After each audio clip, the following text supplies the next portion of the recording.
What is up? Welcome back to the SuperCoach Experience podcast. I'm your host, Brandon Savage, the coach of the Savage Turbos, and I am joined once again by the 2021 champion, Tim Moody, the coach of the Villi Army. Timmy, haven't seen you in a couple of weeks. How's the Black Book travelling? Yeah, it's still green. No, it's going good, man. I've been crunching the numbers, doing my homework on the positions, even whilst not doing the podcast over the last 2 weeks. So, feeling really sort of across what I need to be, still overwhelmed with the options. There seems to be so many options that it's a good thing. I think there's going to be a lot of differences in sides. When I speak to other people, there's all these different names you hear from different sides that they're going, and it's good. It's going to create difference and variance, and I'm excited. I'm just with the Black Book. The best positive thing is the Fullbacks has got the shortest list. There's only 5 names on the list to fit into 3 positions, so... Well, there you go. That's good. The fullback is obviously one of the most talked about positions in the game for SuperCoach. And the question is, Iongi or not? And the weekend we got to see a glimpse of Iongi and he looked very good. Yeah, he was actually bigger than what I imagined. When you look at the little photo of him, I don't remember too much of the game from last year when he played for the Panthers. And just looking at him, I was like, oh, well, it's a little bit bigger body than I'd imagined. I sort of picture more of a skinnier sort of size of body. And that try assist, the ball was just rocket ball right out in front, made it really easy for the winger to score. And, yeah, it looked pretty good. But then, Josh Papali'i came on and looked pretty good as well.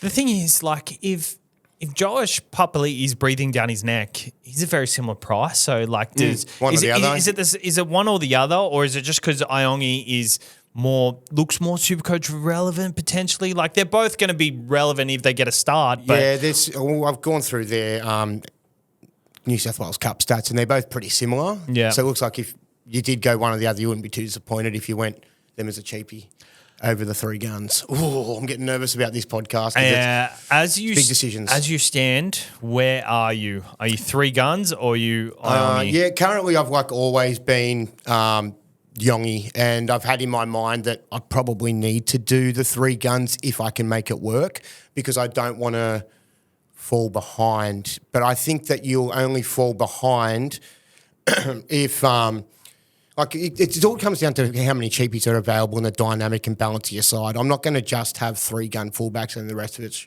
shot. I've more and more I look at it just the way I'm thinking that the balance will go better.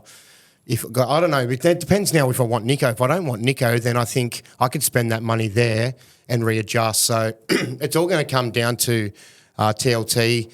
There's some positions I'm way more locked into, and there's a lot that's up in the air. A few guys that I was pretty big on pre-season, I've gone cold on now. How weird is it? Like, you could be so hot on someone the first week of NRL SuperCoach opening, and then by the end of it, you're like, no more information has come out about them, but you're just cold on them. It's a little weird. bit, I guess. The 2 names I'll mention are just Isaiah Papali'i and Nico. They both just kind of I was like, I know that trial or whatever, but just from the eye test or whatever, it was kind of like, I want to see a little bit. You want to see more from Nico? Yeah. I mean, Nico took the first kicker goal. Looked pretty good, but also the Trindle combination is a bit of a worry. They're playing Penrith round 1, so I think we needed to see Nico come out of the ground running, or hit the ground running. Fitzy say on the SEN podcast, talking to Brandy and Vossi, I think it was, that the boys are probably going to shift Trindle and Nico throughout game of who's dominant with ball and then who's running. That's weird. Throughout the game. That's weird. That's one factor, but then there might be game to game, he said, where one of them is completely leading the side and the other one can be more free to run. So it kind of like you don't know what you're going to get week after week is making me a little bit nervous. And I don't know whether that's just a little bit insurance where he's just trying to take pressure off Nico or something. Maybe Nico's just not there yet still. Maybe he's a little hesitant, or I don't know what's going on. What's better for Nico, to run free or run the side? Because I feel like running the side for him, he has his hands over all the try assists. And he makes it happen anyway when he's... But then running free is kind of the same thing to some regard. I think that kind of just means less ball, less pressure. Well, for me, if he's running free, that in other words, it's Trindle's trying to be the hero. It's a tough one. I don't love that, and I feel like it's going to be messy. He's still in my side. Still in mine too, but I haven't changed anything really yet, so I'm still it's relying on the Black Book, had what I've had from day one, but only what's changing in my mind, not actually in the side. So fullbacks. I've looked into a couple, but you've gone much deeper than I have. So what I'm going to do is I'm going to shift to you for the fullbacks, and I'm pretty open-minded about certain fullbacks and which way I'm going to go. So I think a lot of people have to be. Yeah. So I'm pretty locked into two. Yes. But then if I had to go a third gun, that's where I'm unsure. Yeah. So, yeah. So I guess I'm playing the role as the listener, being the person who's open to being talked into something. So sure. that's what we're going to play today. And I'm also very keen. I'm locked into three. I already know which ones I want. Yeah, but, I know which one. But I'm definitely keen to hear what you have to say. So let's start with James Tedesco. Firstly, my vibe is he's way too much, especially with the Roosters roster. I feel like they're going to struggle with the lack of middles this year. And just to the price, like if he was a bit less expensive, I could see a case for him. But at the price with so many uncertainties, for me, I don't need to see a lot of stats. Because if you're going off last year is it's not going to happen this year, in my opinion. Putting the stats aside and purely going off vibe as well, I'm much the same. I feel like Teddy last year had this thing to prove with like the whole losing the Origin jersey. There was that changing the guard. And he sort of needed to still prove that he was still elite, you know what I mean? And he did that. He was like, look, and he went down like a champion losing his jersey because he was playing gun footy for his club. I just feel like there's a little bit of, he's already proved himself now. There's that 1 year on. I still think he's going to be great and elite, but I just think that 1 year extra on in his career, the team dynamic has definitely weakened. So all of these factors, and he's at a premium price. And looking at the stats, he averaged 94 points last year. The year prior, it was 69 points. So there's a massive, massive jump. And then going back to 22, it was like 80-point average. So, yeah, the try assist and the line breaks were like through the roof for Teddy last year. Everything in every category much bigger than every other year. So try is 14, which was 63% of the time. Try assists, 1.2 a game, 26 try assists in the year. Line breaks, 21.95 per game. And line assists, 32, so 0.145. So nearly every game you're getting 1 or 1.5 of every major stat. The ones that you're getting 17 points, 12 points, 10 points, 8 points, all over it. So, yeah, also if you take out like his round 5 score, he actually jumps up a little bit too because he had that injury game. So it jumps up to 98, but I do think it's going to drop back. His percentage over 100 points last year was 50%. That's crazy. Yeah, 11 times out of 22. I'll jump down to over 80%, 68%. Sub 60, only 23%. So notable big scores. This is one thing I sort of wanted to look at with all of these ones is they're notable big ones. They're notable small ones as well. I think it's very important for fullback because the notable big ones are the ones you're chasing, and the reason on the captaincies when you're going that big captains, and it's the reason why you are starting with 3 because you want to be able to hit these scores. And you also want the whistle there. Yeah, that was a cute one. I like that on secateurs. And then with the low ones, you're kind of like, oh, okay, he's got them in him, and how many of them are there when you're paying that up price up. I've also gone into looking at scores for each fullback when they've played Penrith and the Storm over the last 2 years, because a lot of the time when our fullbacks do come up against these players, we panic and feel like we've got to trade them out for another fullback because, I don't want to play him. He's got the Storm coming up. So we'll just look at those and whether or not, okay, yeah, they are pretty low or saint the flag. So notable big ones for Teddy, 135, 151, 149, 126. He also had 125, 130 and 140 in there. So there are a lot of big ones. When you're comparing that to what we're going to listen to from some of the others, it's very impressive. Notable small ones, he had a 41, a 33, a 52 and a 47. I've got the clubs and the rounds for all of this, but I just don't think we've got the time. It's a bit too much information to get through, so I'll just read the small ones. It's also a lot of word jumble. Yeah. So going through his scores against the Panthers, 47, 29 and 66. Storm, 41 and 33. So there's nothing there that is good ones. So you're kind of a little bit like, when you do get him. and he has Broncos, Panthers in the first round, and Broncos could be at that level if Madge has them cracking from round one with that attitude. Yeah, that's the main thing I've got here, that he has Broncos, Penrith, and then the Warriors in the first three. And I think if you're going a gun over Iongi, you really need to capitalise in that first three before that price rise does happen. And whether like it is an option to go down to an Iongi from one of these guys, like you can't really. If someone's backup plan is to go down to Iongi and capitalise on the scores early, but have Iongi anyway, like it's a risky play and you're potentially wasting a trade by doing that. But you really want the first 2 or 3 rounds to be hot. Like you want them. Yeah. And 2 out of them 3 games, I'm pretty confident he probably doesn't score overly well, that massive score. Against the Warriors, he could potentially do pretty well. Titans a week after too, yeah. But that's also the week of price changes, so you kind of need to make a decision by then. Yeah, you might drop him, but then you won't want to drop him because of the draw. Exactly. Yeah. So if you're going to start with him, you probably want them 2 hot games, and you know, if he gets through 2 easy games, he had 2 easy games in the start, and that's the reason you started with him and he didn't go well, it's easier to drop him.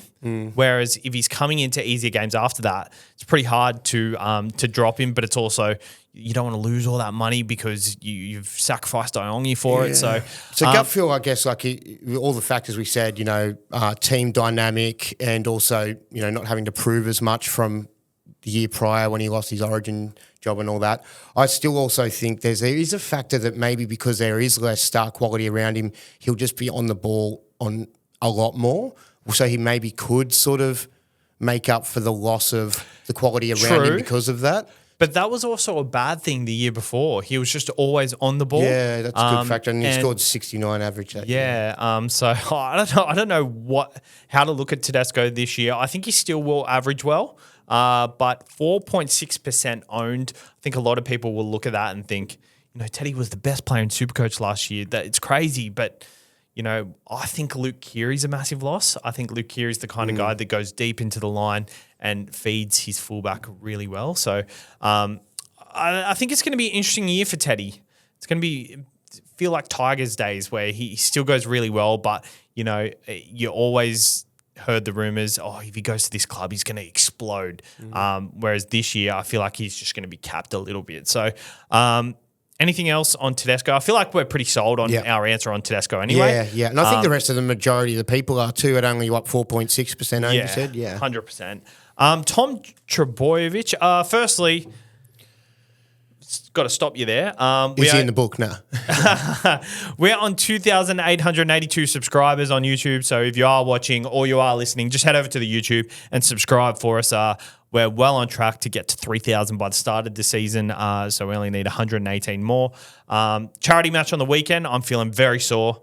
If you are watching right now, it probably is a Tuesday. Patreon members will get it on a Monday night because we are recording early. So you get that nice little bonus. But Timmy, how'd you see the charity match? You sent us a lot of videos from a first person angle. That's right. And a lot of commentary. And I watched them all today. And I was very impressed, and I felt pretty bad because you were like, give the ball to Savs, and you were like, roam. And it's funny, I saw you were like, roam. And then I roamed and I set up a try. So look at him, mate. Just got to get in his ear. I'm just like one of those aggressive dads that just needs to let their kid play. I was just like a proud dad, that's all. Just tell another one, that's my son out there. Number 13. Yeah. No, you played well, man. There were some good moments. Really enjoyed your little offload. Down the blind side. Yeah, that was like one of the first runs of the game. It was very early on. Yeah. Had a try assist after you told me to roam. I was very proud of that one. I just see that Brad Takarangi hit on the big bloke at the Goannas. Yeah, it was rough. I didn't realise it was Brad Takarangi till after the game. I thought it was just one of the other fellas. I thought, fair game. And then I was like, that's a bit ouch. I was like, God, I'm not involved in any of that. It was a great game though. I was pretty impressed by the quality for the most part. Like it looked like a good game of footy. It was great, and having all the content creators and the NRL players being part of the day was amazing. So, yeah, very exciting. Thank you to all the SuperCoach people who reached out and were watching. I got a few chats in little group chats I'm in of people that were watching the game. So thanks for tuning in, and hopefully next year is bigger and better, and we can get Timmy coming off the bench playing hooker. Maybe run the water and I'll still get hurt. Actually, yeah, you can do that. We can definitely find a spot If for I you get on in the your hooker. ears, mate, you'll be playing a lot better, you know. I'm just real chirping you. You start roaming, you start running off him. No, I'm just kidding. I got no idea. But the Whisperer, he played, and he's got a bit of footy about him. Has a bit of mongrel, a bit of Saliva Havili about him, eh? Oh, a bit of Ruben Cotter. Ruben Cotter. Yeah. All right, Tom Trbojevic, sorry for that little intermission, but Tom Trbojevic, 875,600. He's got a draw pretty early on, which is really, really good. The Cowboys, the Warriors, the Raiders, Eels. Parramatta in the first four, which for me is one of the best in the competition, with three of them being at home and his fifth one being against Melbourne at home as well. And then he's got St. George at home in round 7. It's a pretty good draw, and I don't see much downside to him. No, it is such a good draw, but it's a funny draw because he's got Cowboys, Wars, Raiders, Para, all great. And if you don't start with him, kills it in the first 2 games, then you pick him up for Raiders, Para. After that, he goes into Storm Sharks. Yeah. So you kind of just want to start with him, get all of it. You don't want to kind of, oh, yeah, he's killing it. Oh, I better get him now. And then you've kind of missing out because you've missed the 2 big ones. You've got 2 sort of tougher games to deal with coming up. So, yeah, it's good for people who start with him, and I think that people who do jump on him won't get to reap the rewards as much, which 100%. Is good. 100%. I think my only argument against him, Tom Trbojevic, he does have the really easy draw early on, which is what we think. But as I've been harping on about all preseason, early on in the season, defenses are stronger than they're going to be for the rest of the season. So the thing is, if he gets through them 3 or 4 games and every single one of them sides is up for it, then he goes into a draw of Melbourne, Sharks, St. George, and then Penrith, and then Sharks again in round 10, a bye in round 9. That's pretty tricky if the defense for the weaker sides early on isn't up to scratch or isn't as bad as we think it's going to be. So I think there's a potential risk of starting with Tom Trbojevic, even though I am. The home games is really intriguing as well. But yeah, for me, because I'm not having him in the back end of last year when it was just watching him with my eyes closed. Just want to start with him and, have my eyes completely open watching it and enjoying it. Looking at his last year stats, 18 games, averaged 89.5, 17 tries, which is 94% of the time, 19 try assists, 1.05 a game, line breaks 14, 0.77 per game, line assist 25 per game.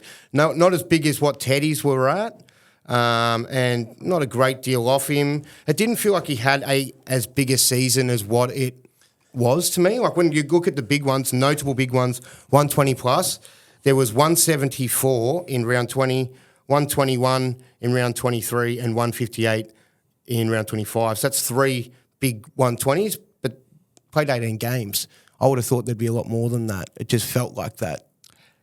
Yeah. I actually spoke about this with Barnesy on the SuperCoach podcast. He really opened up late in the season, and I feel like this is a Seabold tactic.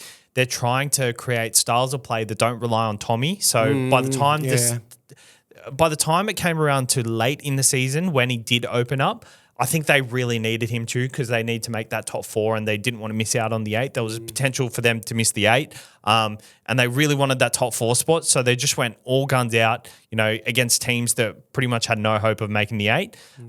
So with Tom Trbojevic, do you think that they do similar to that very early on, where he doesn't quite get that massive ceiling really early, and later in the season, if need be, does that pick up a little bit? Because I think we've seen in years past, he just goes 110% all the time.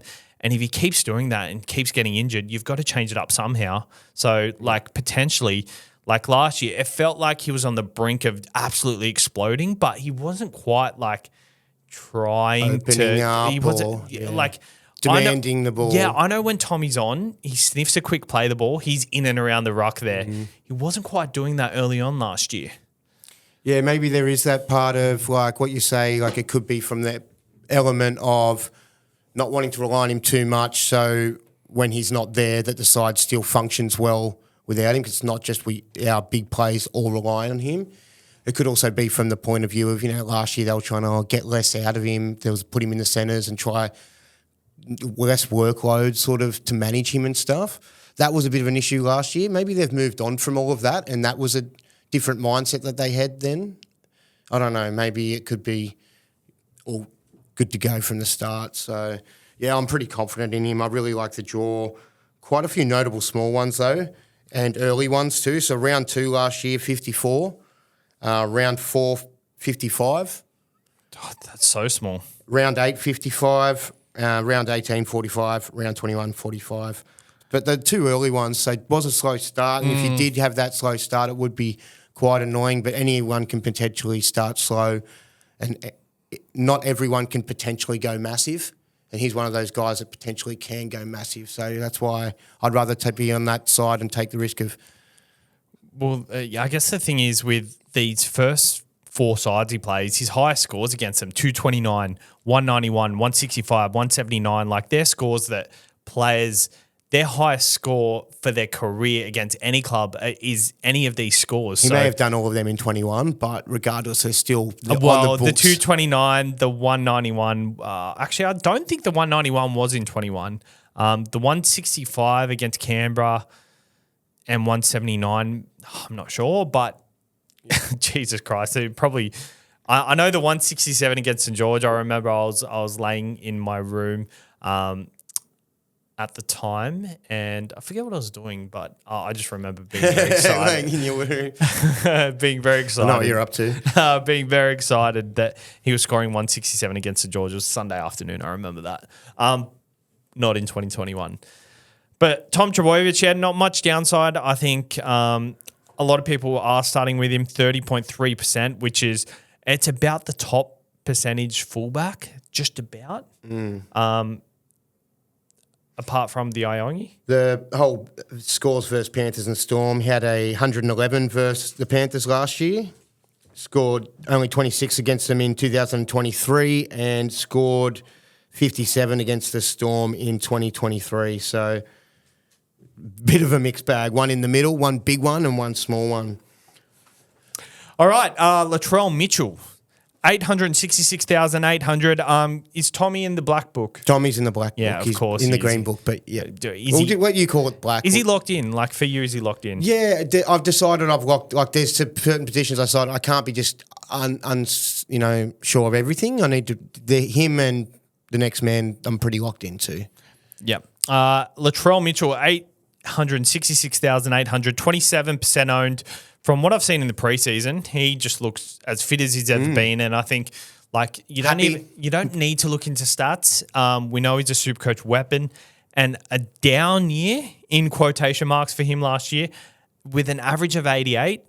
There's, I mean, you wouldn't usually say someone who averaged 88 there's upside in buying, but if that's a down year for him, then I'm all in on Latrell. Well, funnily enough, it's not that much of a down year because 88.5 was bigger than what he scored in the last 3 years prior to that. So he scored 77 as an average in 2023, 84.5 in 2022, and 82 in 21. So, yeah, he's beat all of those other years.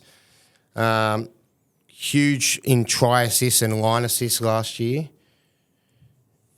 15 try assists, 21 line assists in 11 games. So 1.136 per game and 1.9 respectively for those stats. Big ones. Only smaller sample size with 11 games, but just the one big 150. Captain him that game. I did. Yep, nice. Didn't own him all year, so probably another thing I did wrong. Sub 60 what I liked too was only 10% of the time, which is impressive. Like, everyone else's is bigger than that. I'm pretty sure that was a 35 in like round 6 against the Warriors or something. 36 versus the Roosters in round 3. Roosters in round 3. Yeah. Okay, yep.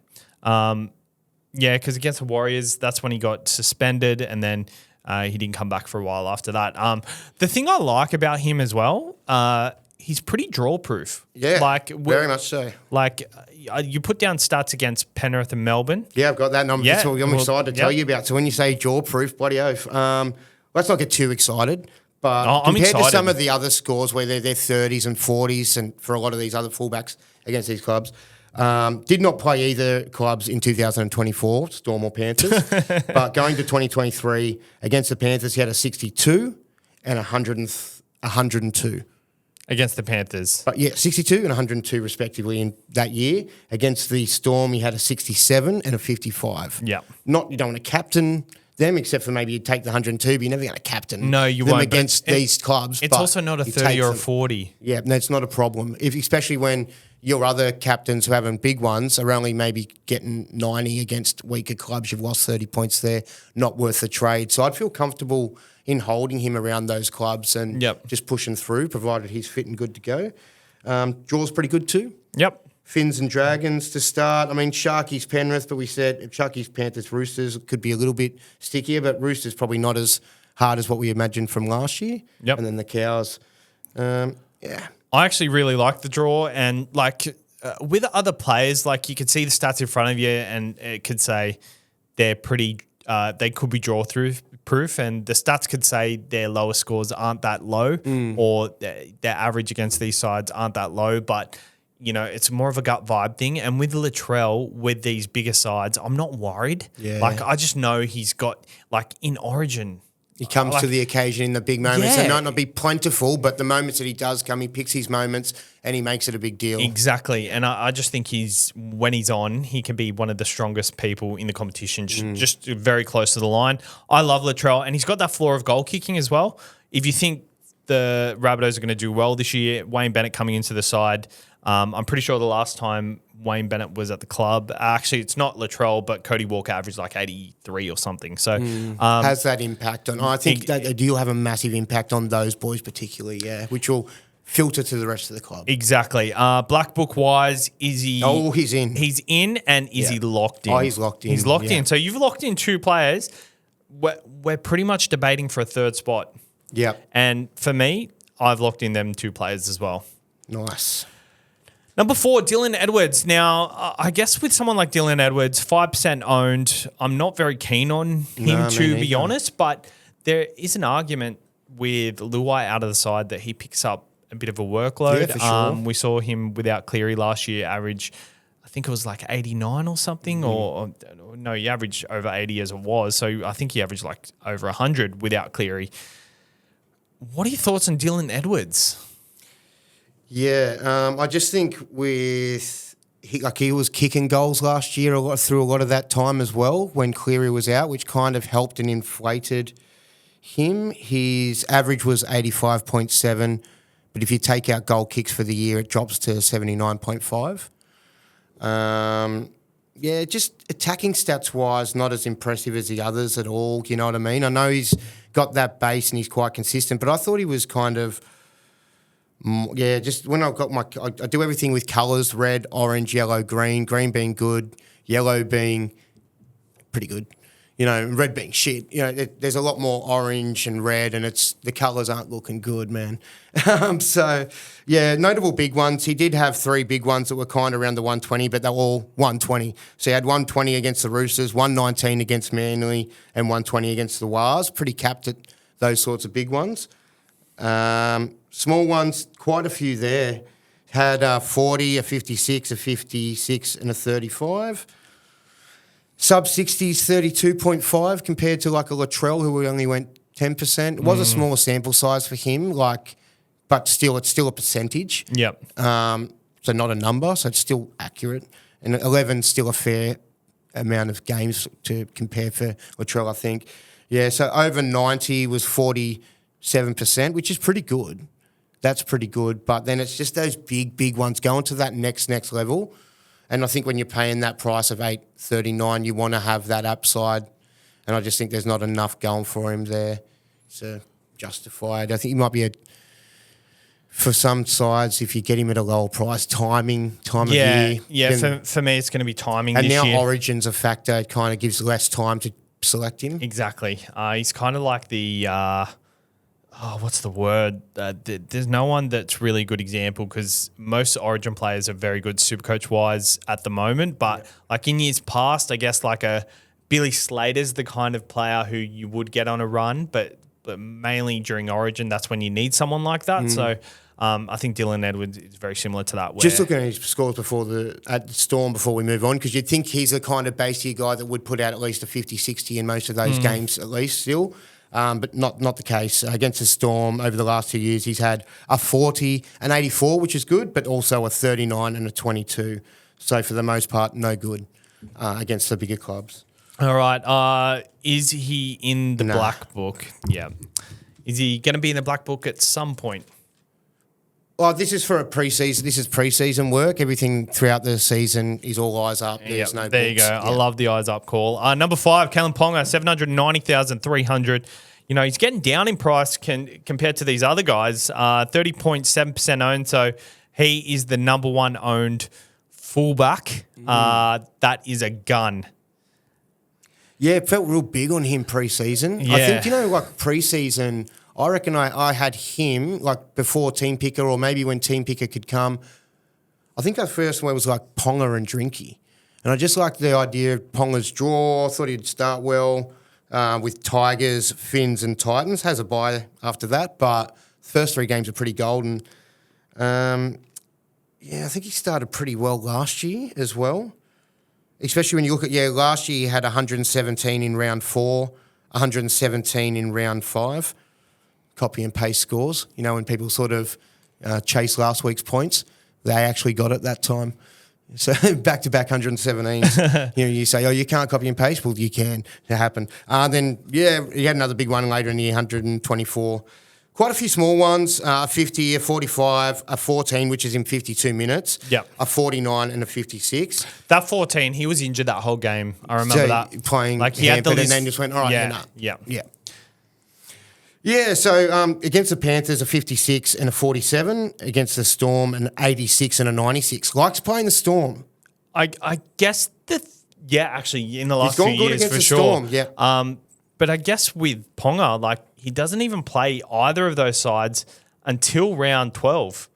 Penrith, he plays in round 12. Not that you want him to, but that's a good thing. Exactly. Yeah. So his draw is very good to start the year. West Tigers, Dolphins, Gold Coast, Bulldogs, Tigers, Sharks, the Warriors, the Rabbitohs, Gold Coast again, Parramatta. We're not just looking at the 6, but when you actually bleed it out to longer to the 8 to 10, the 8 to 10 run of draw is quite good. You've got the bye and the Dogs, which is a little bit of an awkward 2 weeks. Yeah.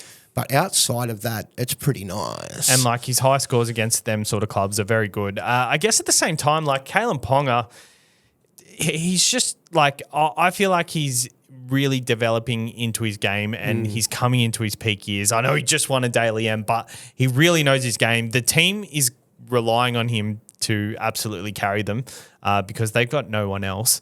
Kalyn Ponga, for me, he's a very good pick, but I'm off him because of that bye. And I also think that early start is going to be a bit tricky. I'm not sure how the Tigers are going to be. The Dolphins, I think, are going to be pretty easy to score points against, whether they win or not, who knows. But also, like for me, Newcastle, I just think the team around them isn't going to give him enough platform to absolutely it was okay dominate. A little bit in the trial, but I'm just looking at that dynamic of the side compared to the rest of the clubs. They do look quite weakened, don't they? I'm a little bit nervous about the quality of the side, but I also think the first 3 games won't really matter then too much. I mean, you'd like to have a really good side going up against these weaker 3 sides, but maybe he can still run his muck. Yep. But I'm not overly confident in him still because of the team factor as well. Yep, 100% agree. Is he in your side? No, he's not in my side, but he's in the book. Yeah, there's only 5 names in the book. So he was in a lot of my early drafts, but I haven't considered him ever since.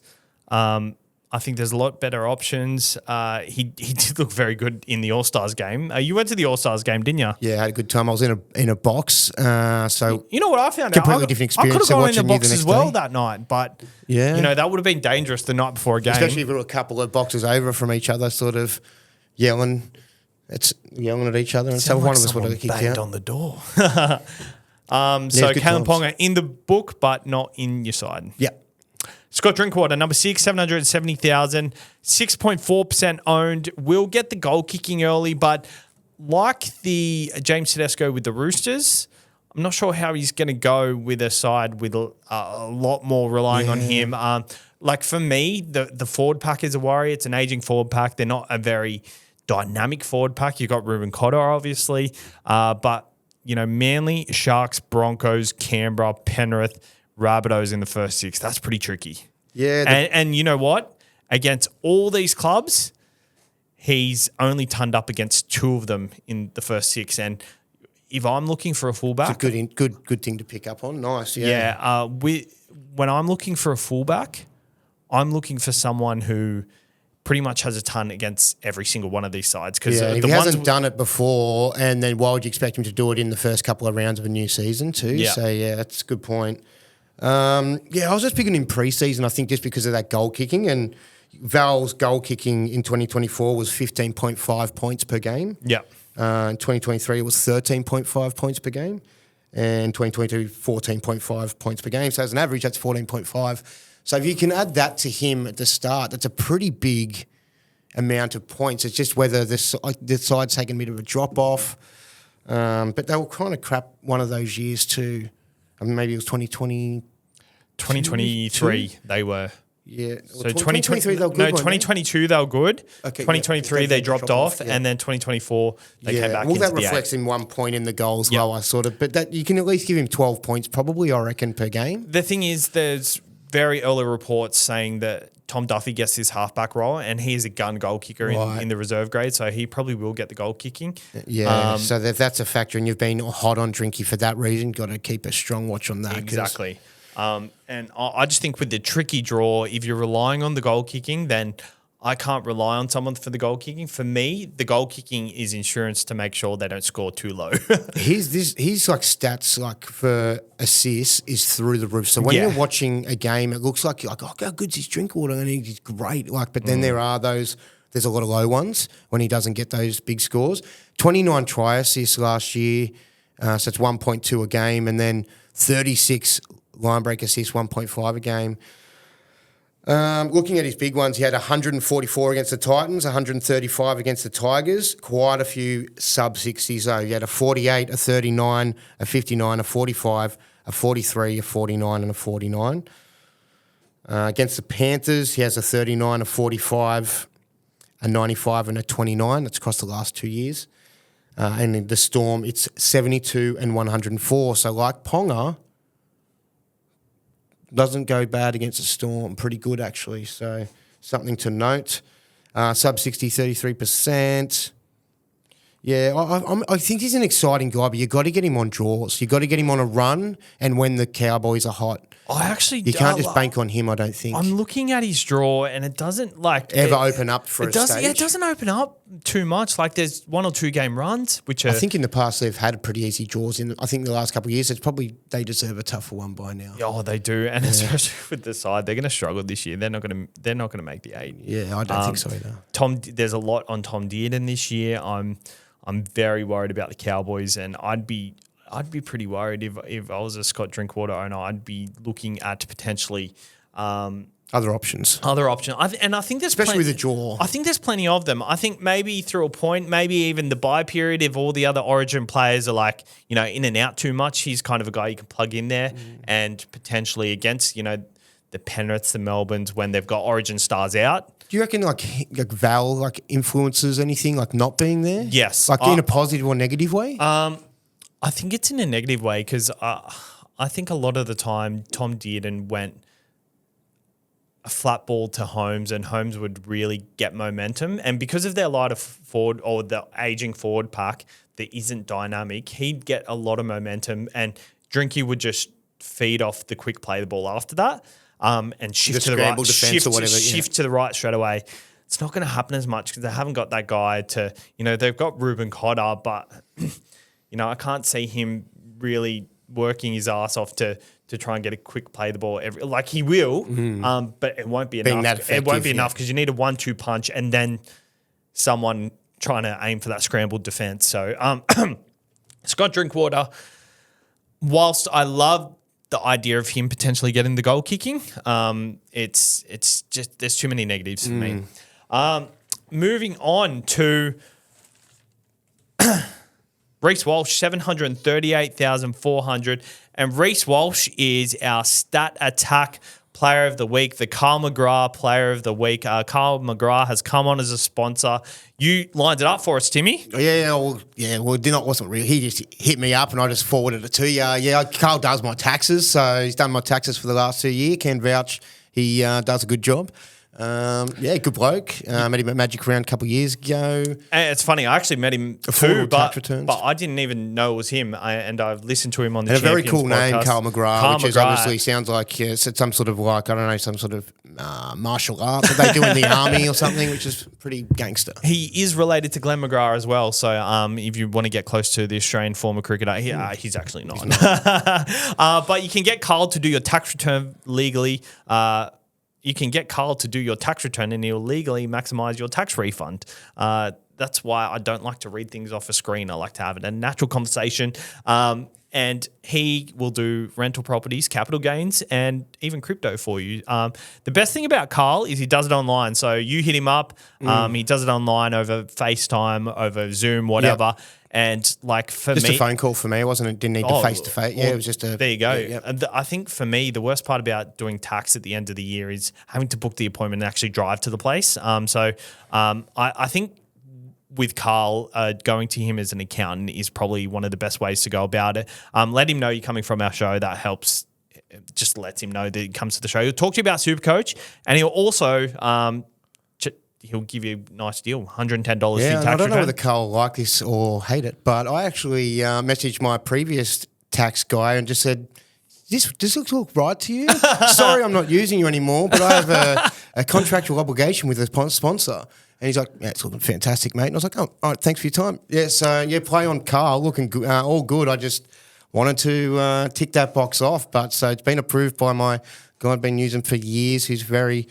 renowned in Crow's Nest. So. Exactly. So if you want to hit up Carl, his number is 0401 044 839 or his Facebook is in our bio. So we're stoked to have Carl on board and he'll just chat SuperCoach with you. So Reece Walsh is the stat attack player of the week at 10.1% owned, and he's the stat attack player of the week because I like him and he's in my side.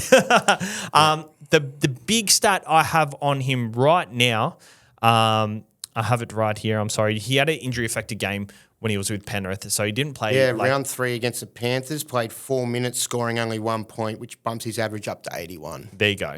And that's the stat of the week. So it was 75.5 for the year.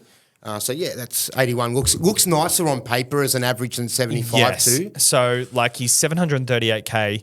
He'd be over 800K if that wasn't the case, and with Madge coming in and being a lot more dominant, the Broncos looking a lot better. I think Reece Walsh really does have to work for his points, which does worry me a little bit. But at the same time, I just think if these attack reliant fullbacks. Yeah, you've got to pick them when... Well, it was a tough year for them last year. He still scored quite well. A lot of the players weren't in the side. There was a very weak dynamic. The Broncos weren't what they were. They were, there was a whole Kevy sort of on the outer as well. So, I feel like there's a lot more positives going in his favour with the inclusion of a lot more strength to the squad. A coach who's going to really, have a different mindset, which is going to... hopefully help them. I've heard that they might not be adjusting well to the Madge in just things that, you hear in social media and stuff like that. Yeah, well, I've heard Reece Walsh. I was speaking to someone on a podcast about an hour ago, actually, and they were saying that Reece Walsh just cut a lot of body fat. Yep. I think he carried a little bit, didn't he? Oh, yeah, a little bit, but, that's not a bad thing. You do want him to hold muscle so he can break tackles, but... body fat doesn't really do much for you.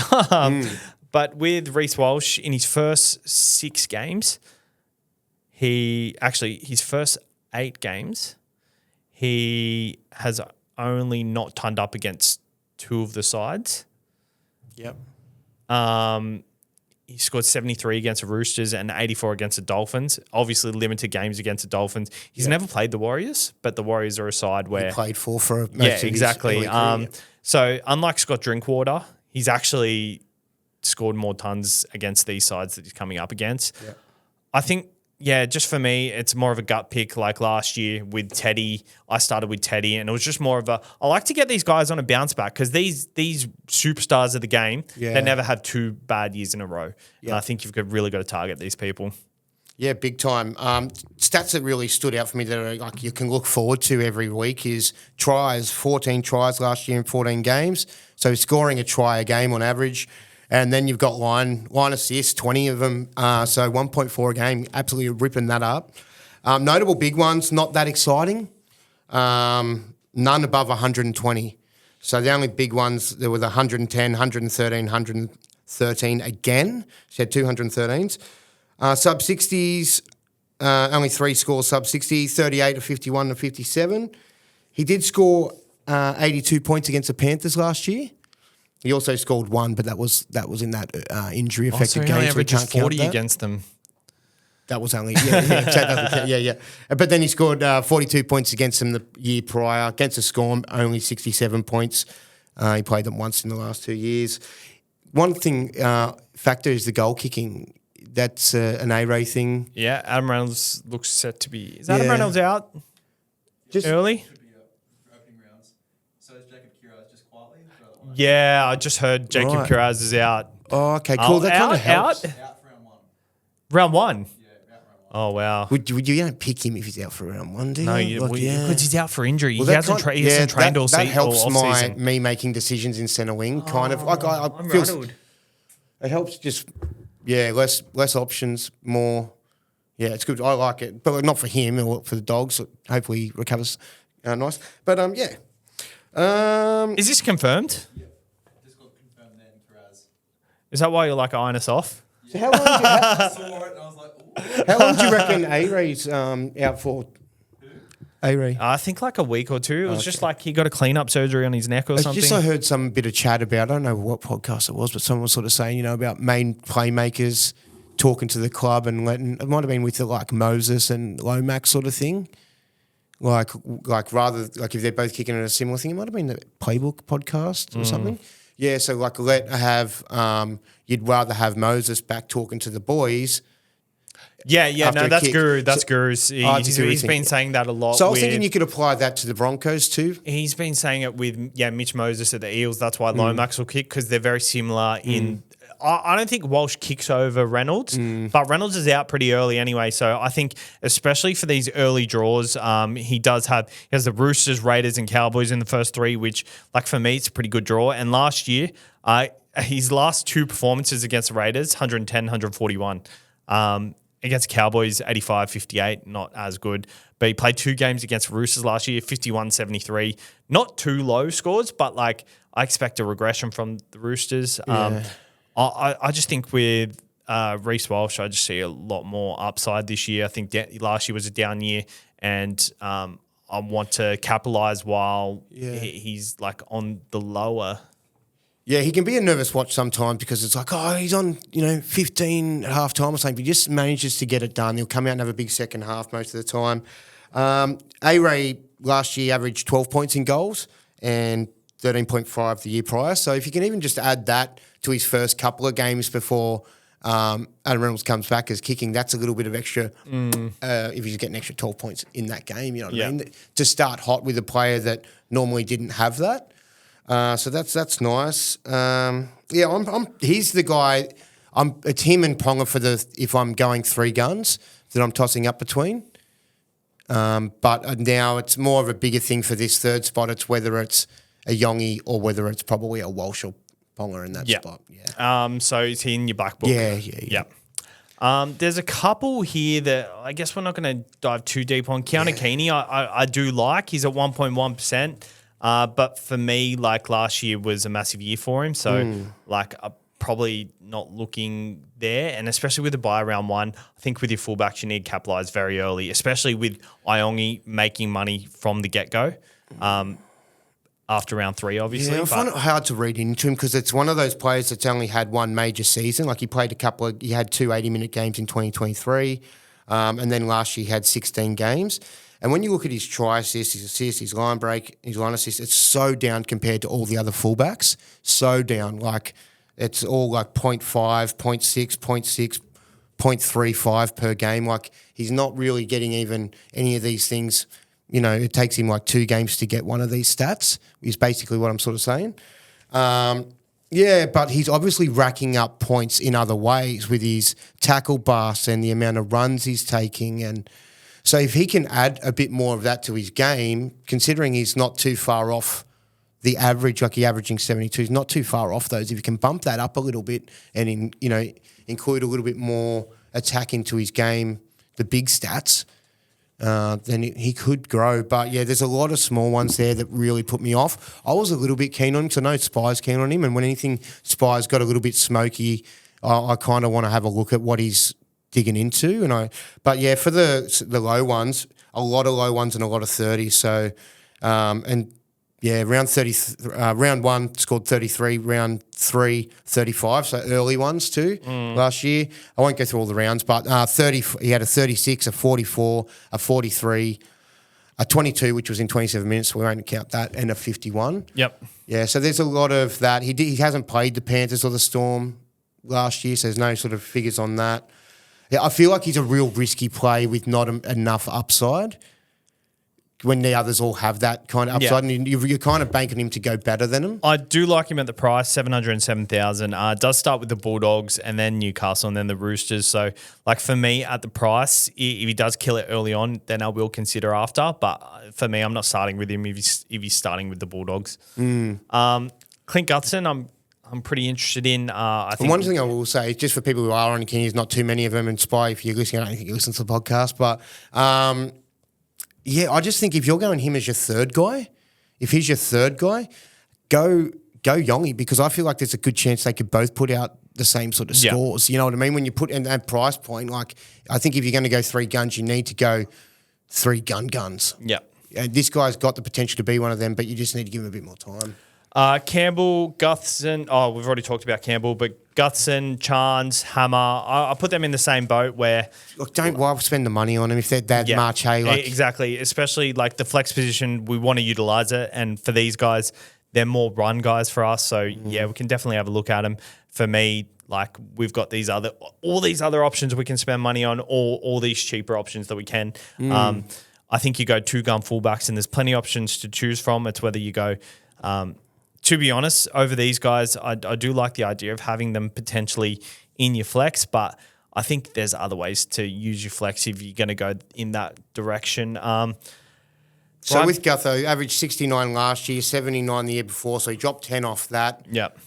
The club, Moses not being there, there's a lot to contribute to that. I've got no doubt he's got more responsibility this year. Like we saw him without Moses, that he definitely scores a lot more, but... I think he didn't because Moses wasn't there last year. That's true. But he was battling a serious injury. And I think that's a reflection of the side not being put into a good positions for him to be able to do things, you know what I mean, in those positions and stuff like that. He only had one big score last year of 120 against the Wars in round 22. You had to wait a long time for that. And notable small ones, heaps of them, 35, a 40, a 28, a 33, a 59, a 39, 33. So at the price, you'd have to be just a real big Dragons fan that's excited that he's coming over or something, I think. Papenhuyzen, 616,000 for Melbourne. I've seen a lot of interest, 9.7% owned. For me, goal kicking, I don't like it, but he's got Parramatta, Penrith, St George, Manly. Does have the bye in round 2. Yeah, so he had a real drop-off last year. When you look at him compared to... I haven't looked at 2023 because he only had 2 games in 23, but in 2022, he averaged 90. Last year, he averaged 63. It's such a big, big difference in player from what he was. He did have goal kicking those years too. He didn't kick much last year. I don't believe. No, he didn't kick at all. Yeah. And then when you go back to 2022, he had some massive scores that year. So the player he was back then, he was 107, 193, 155, 107, 135. Last year he only had 2 big tons, or 1 big ton, 132 and 108. Loads of small ones last year, 30, a 50, a 52, a 39, a 35, an 11, which he had in 18. Well, it was an 80-minute game too. A 48 as well. There was a 3, but that was in a low minute game, so we're not counting that one. Yeah, Para, then the bye, then Penrith. So it's nice game to start, but then Para, the bye and Penrith, a bit awkward. I get the price. I could kind of get this one a little bit more than some of the others just because there is that potential. Maybe he's just a little bit... There is a big drop-off in price compared to the other one, so I get like saving nearly 200K on getting a Ryan Papenhuyzen, but he's not the same player he has been in years past. Like, he hasn't averaged... he hasn't been that quite up with that elite. Like, he only averaged 63 last year, and he was pretty fit for the majority of the year. Just didn't look like he was at his explosive best.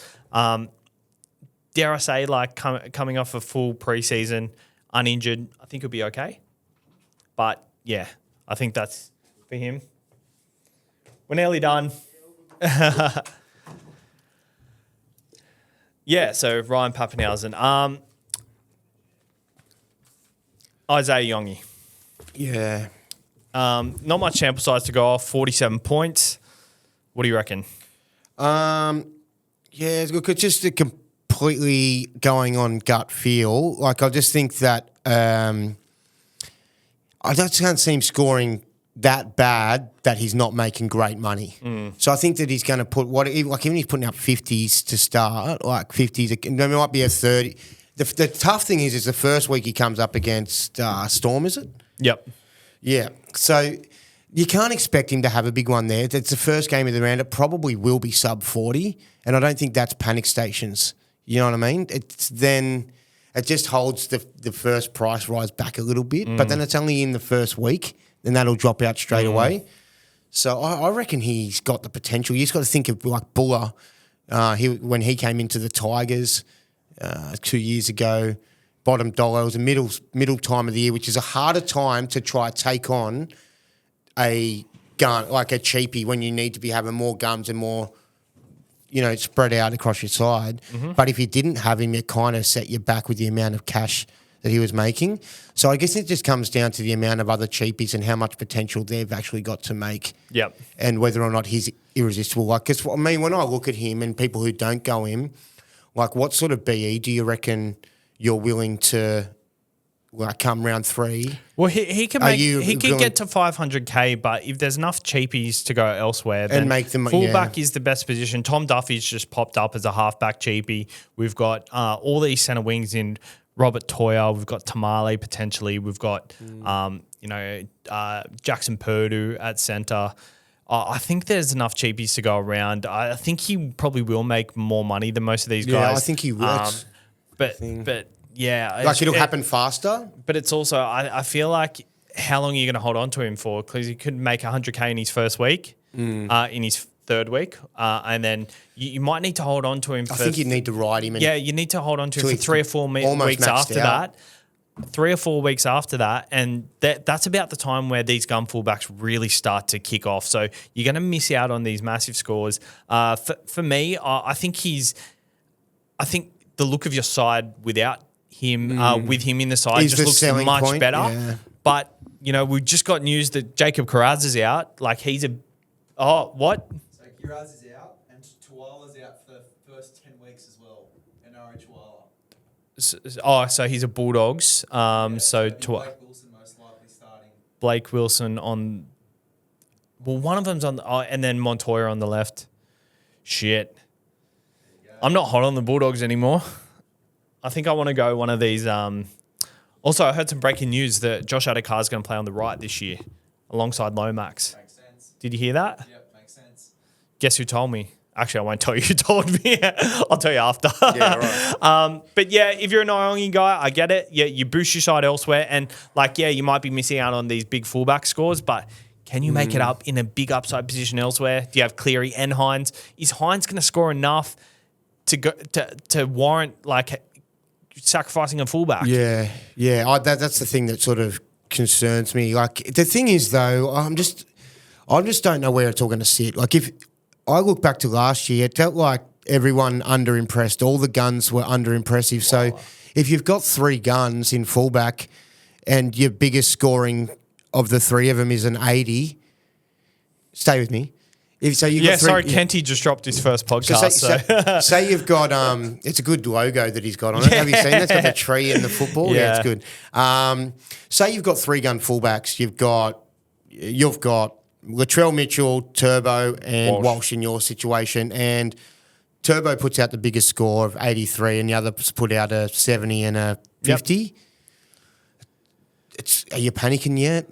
Like, what about next week's scores about the distribution? I get you, because like even if Iongi scores 45 that week, like you're not that far off. No, and then it's the amount that then it's like kind of like then instead of having that $200 guy, 200K guy, I've got this 400 guy. For me, it's I expect that to happen. You're putting 30 points on the next person every week. I guess with the other positions, you can hopefully just break even with the other positions that they're upgraded on. But what if you don't break even? Not. If it's only 30 position dollars, it's also the following weeks after where you've got these 3 gun fullbacks, and what if they all fire consistently? Yeah. And which does happen too. Yeah, exactly. So it's more the round 4 to 6 that I'm like, these fullbacks are going to be golden for. The first 3 weeks, you hope to be in front. If you're not, you just got to keep going with it. The thing for me you're also at a point where do you downgrade or upgrade it at round 3? I think the best chance of starting the fastest and being having a great rank to start is the 3 guns. So having not started hot the last couple of years and had to sort of try claw whack, I want to avoid that. So I'd rather sort of put myself in the sprint category from the start. 100% agree. So I'm leaning towards the 3. It's just I'm leaning towards 3 guns, and I think that's what I'm doing. But we're running out of time right now, so we've probably got to wrap it up. But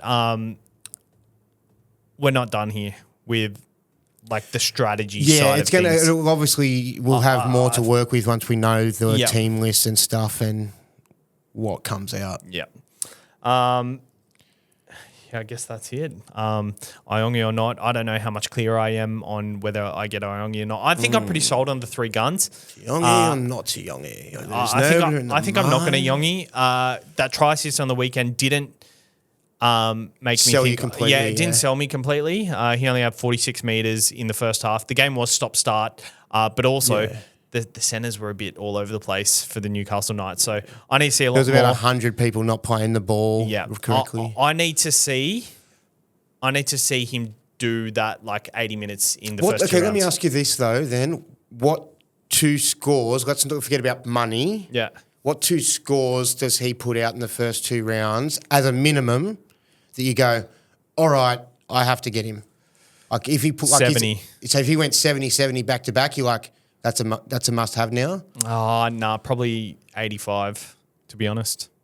Yeah, it's definitely a must-have at that point. No. Because you make your money elsewhere, so it doesn't matter. But at 85, like, that's keeper level. Just think about it. If you've got enough cheapies everywhere else... I'm not expecting him to do that. Like he's probably going to make more money in the long term, but you're making money everywhere else. So you just got another cheapie plugged in somewhere else. You've got the gun fullback. Longer-term investments. No, but you've got the gun fullback and someone else has another gun second rower. So you're pretty much putting a second rower against a fullback. Yeah. I'm choosing a fullback. Yeah, bloody oath. Yeah, when you look at it that way. Yeah. All right, so we'll revisit this. We've got 2 weeks till TLT, but thank you for jumping on fullback episode. Now 13, pretty long, but not as bad as 2 hours. Yeah. But thank you for tuning in.